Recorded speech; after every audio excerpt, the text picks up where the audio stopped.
Hello, ഇന്ന് നമ്മൾ ഖുറൈനിലേക്ക് ഷൂട്ടിന് പൊയ്ക്കൊണ്ടിരിക്കുക കേട്ടോ. ഭയങ്കര വെയിലാണ്, നട്ടപ്പുറ വെയിൽ.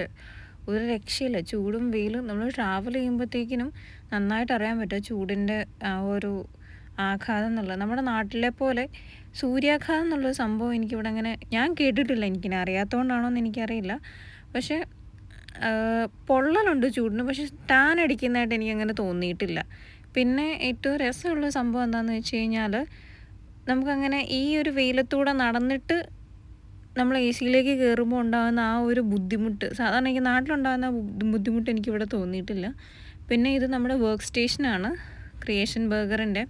ഇവിടെ തന്നെയാണ് ഷൂട്ടും വരുന്നത്, വേറെ ഫുഡ് ബ്രാൻഡിൻ്റെ. അപ്പോൾ ഇവിടെ നമ്മൾ ക്യാമറ സെറ്റ് ചെയ്തിട്ട് ഷെഫിനെ വെച്ച് ഷൂട്ട് ചെയ്യുകയാണ്. ഇത് ഞങ്ങളുടെ സ്വന്തം ക്യാമറാമാൻ ശ്രീരാജേട്ടൻ. അതുപോലെ തന്നെ ഇത് ഷെഫ് താരിഖ്, ഇന്നത്തെ സ്റ്റാർ ഓഫ് ദി ഡേ. പുള്ളിയാണ് നമ്മൾ ഷൂട്ട് ചെയ്യുന്നത്. ഇവിടെ എൻ്റെ റോൾ എന്താണെന്ന് വെച്ച് കഴിഞ്ഞാൽ, സ്ക്രിപ്റ്റ് ഡയറക്റ്റ് ചെയ്യുന്നത് ഞാനാണ്.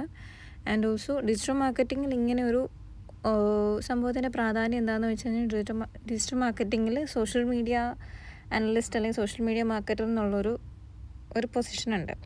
എനിക്കിവിടെ അതും കൂടെ വരുന്നുള്ളതുകൊണ്ടാണ് ഈ ഒരു ഡിപ്പാർട്ട്മെൻറ്റും കൂടെ ഞാൻ ഹാൻഡിൽ ചെയ്യേണ്ടി വരുന്നത്. ഓക്കെ, അപ്പോൾ എന്താണ് നമ്മളിന്ന് ഷൂട്ട് ചെയ്യാൻ പോകുന്നത് അതിനെക്കുറിച്ചും അതിൻ്റെ കുറച്ച് രംഗങ്ങൾ പുള്ളി പറഞ്ഞു കൊടുത്തുകൊണ്ടിരിക്കുകയാണ്, ശ്രീരാജേട്ടൻ പറഞ്ഞു കൊടുത്തുകൊണ്ടിരിക്കുകയാണ്. ഷെഫ് പറയേണ്ട ഡയലോഗ് ഞാൻ ബാക്ക്ഗ്രൗണ്ടിൽ നിന്ന് കാണിച്ചു കൊടുക്കുകയാണ്. ഇതിപ്പോൾ ഞാൻ 2x ഇട്ടിരിക്കുകയാണ്. കുറച്ചുകൂടി ഞാൻ സ്പീഡാക്കി ഇടണമെന്ന് വിചാരിച്ചിട്ടുണ്ട്, പക്ഷെ ഒന്നും മനസ്സിലാവില്ല. അപ്പോൾ ഇതാണ് നമ്മുടെ ഒരു ഷൂട്ടിൻ്റെ ഒരു ബിഹൈൻഡ് ദി സീൻ വരുന്നത്. നല്ല പാടാണ്. അതായത് നമുക്ക് ആൾ ഒട്ടും ക്യാമറേനെ ഫേസ് ചെയ്തിട്ടില്ലാത്ത ഒരാളാണ്, ഫേസ് ചെയ്ത് വരുന്നതേ ഉള്ളൂ. അപ്പോൾ അതിൻ്റേതായിട്ടുള്ള പ്രശ്നമുണ്ട്. പിന്നെ ആളൊരു ഒരു അൾജീരിയക്കാരനാണ്. അപ്പം നമ്മളെപ്പോലെ ഇങ്ങനെ ഈ നട്ടപ്പുറം എന്ന് പണിയെടുക്കുന്ന പരിപാടിയൊന്നുമില്ല. അപ്പം ആൾ കുറച്ച് കഴിയുമ്പോഴത്തേക്കും തന്നെ ടയേർഡാവും.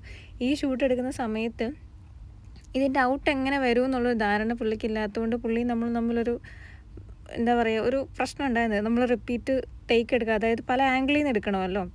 അപ്പോൾ അതിൻ്റേതായിട്ടുള്ള പ്രശ്നങ്ങളുണ്ടായിരുന്നു. പിന്നെ ഇതിൻ്റെ ഔട്ട് വന്നു കഴിഞ്ഞപ്പോൾ ആൾ ഭയങ്കര ഹാപ്പി ആയിരുന്നു.